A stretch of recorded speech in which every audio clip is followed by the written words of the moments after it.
Guys, I went to Dollar General this morning and look what I found for 25 cents. So exciting. These, I found two of these.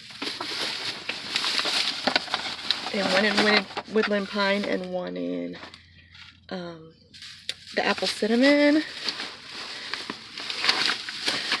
Found one of these. A whole bunch of these. Just bag full of them.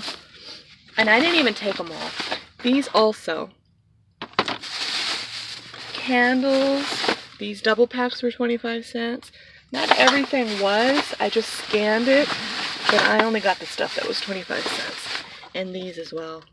So I just want to show you a few things that were marked down. I found the store. I found a store that I've been eyeing for a few weeks that had tons of this stuff that no one really goes to. So I went there first thing this morning at 8:30. I was a little bit late. I was surprised that nobody had gotten it. There was some ladies in there getting Christmas stuff, and then when they saw my cart full of this stuff, their jaws dropped. They're like,